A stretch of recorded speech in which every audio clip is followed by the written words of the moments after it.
തിങ്കളാഴ്ച 40 കോടിയോളം രൂപ വരുന്ന ഹൈബ്രിഡ് കഞ്ചാവുമായി 2 യുവതികൾ കരിപ്പൂർ എയർപോർട്ടിൽ കസ്റ്റംസിന്റെ പിടിയിലായിരുന്നു. കണ്ണൂർ എയർപോർട്ടിൽ വെച്ച് ഏകദേശം 18 കിലോ ഹൈബ്രിഡ് കഞ്ചാവുമായി 2 യുവാക്കളെ അറസ്റ്റ് ചെയ്തിട്ടുണ്ടായിരുന്നു. മെയ് 12-ന് ഓപ്പറേഷൻ D100ന്റെ ഭാഗമായി 1989 പേരെ പരിശോധിച്ചു. 101 പേർക്കെതിരെ അതിൽ കേസ് രജിസ്റ്റർ ചെയ്തു. 102 പേരെ അന്ന് റിമാൻഡ് ചെയ്തു. 34 ഗ്രാം കഞ്ചാവും 25 ഗ്രാം MDMA-ഉമായിരുന്നു അന്ന് പിടികൂടിയത്.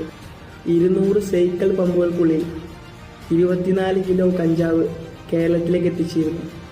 2 ഒഡീഷ സ്വദേശികളെയായിരുന്നു പിടികൂടിയത്. ഇന്നലെ ഒരു യുവാവിനെ കഞ്ചാവുമായി പിടികൂടിയിരുന്നു. സ്റ്റേഷൻ ജാമ്യത്തിൽ വിട്ടയക്കുന്ന നേരത്ത് അദ്ദേഹത്തിന്റെ ഫോൺ പരിശോധിച്ചപ്പോൾ 5 വയസ്സുള്ള പെൺകുട്ടിയെ ക്രൂരമായി പീഡിപ്പിക്കുന്ന വീഡിയോസായിരുന്നു ആ മൊബൈൽ ഫോണിലുണ്ടായിരുന്നത്.